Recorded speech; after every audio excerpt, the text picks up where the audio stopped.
গাছে 5টা বেগুন ধরেছে।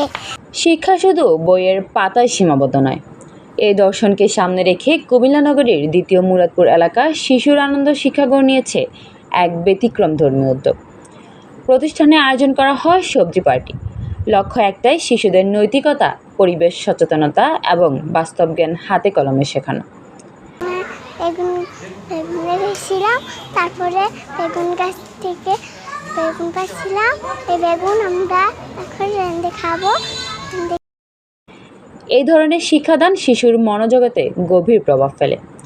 খেলার ছলে শেখানো এসব শিক্ষা তাদের দীর্ঘদিন মনে থাকবে।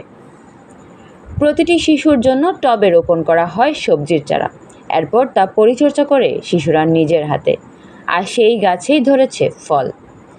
এইভাবে শিশুদের গড়ে তোলা হলে তারা ছোট থেকেই প্রকৃতির সঙ্গে সংযুক্ত হবে, দায়িত্বশীল হবে। এটা অত্যন্ত প্রশংসনীয় উদ্যোগ। সবুজায়ন ভিত্তিক এই চিন্তাধারার মূল পরিকল্পক ছিলেন পরিবেশপ্রেমী কামাল আহমেদ। শিক্ষার সাথে এই কোমলমতি শিশুদেরকে গাছের প্রতি তাদের যে যত্নশীলের বিষয়টা এবং গাছ পরিচর্যা করা, এবং এটা তাদের জন্য একটা ইন্সপিরেশন। শিশুদের মধ্যে গাছ লাগানো এবং পরিচর্যার গুরুত্ব বোঝাতে তিনি ছিলেন সামনে থেকে সহায়ক।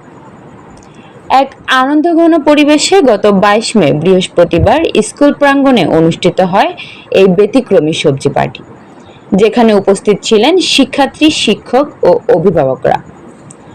বইয়ের বাইরের এই শিক্ষা হয়তো একদিন গড়ে তুলবে প্রকৃতি ও সমাজ বান্ধব এক প্রজন্ম।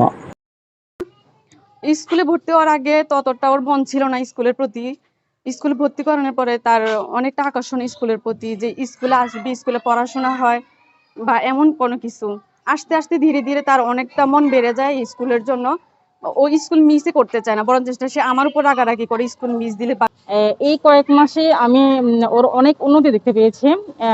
এখানে ভর্তি করার পর তার যে আগ্রহ বাড়ছে পড়াশোনা, তারপরে এই যে আমাদের বাসায় গাছ আছে, ওই করে স্কুল থেকে শিখে গেছে যে গাছে পানি দিতে হয় কিভাবে, মানে গাছ বড় হয় কিভাবে, এগুলো সে বাসায় যেও প্র্যাকটিস করে।